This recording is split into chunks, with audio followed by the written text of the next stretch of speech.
Good evening and welcome to a special edition of Animal Kingdom. Tonight's presentation focuses on one of the great mysteries of the modern world.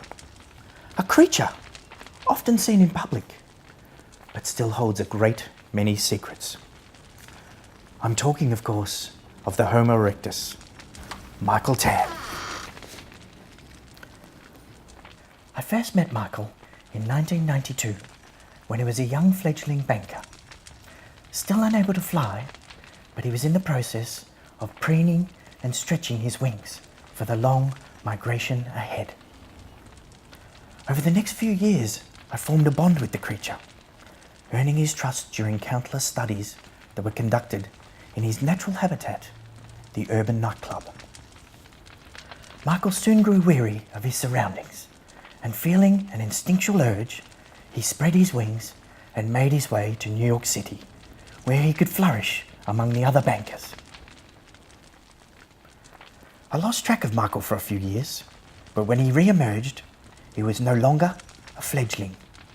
Once again, I was lucky enough to observe Michael, but this time I was invited into the nest, perched high above Times Square.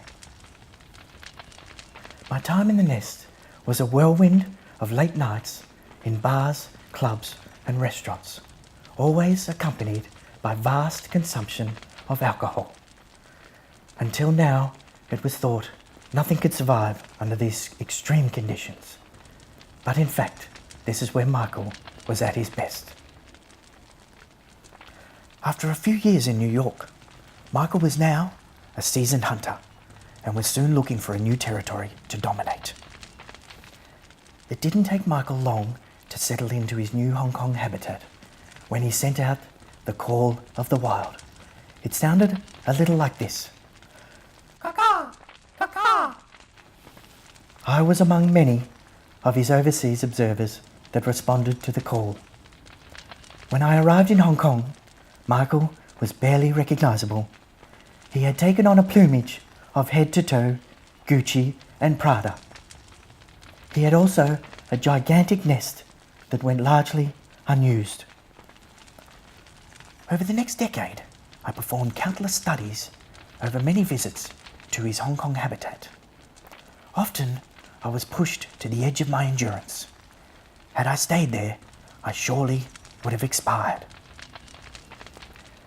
Many years into Mike's Hong Kong adventure, and sensing that he may one day become extinct, Mike found a mate.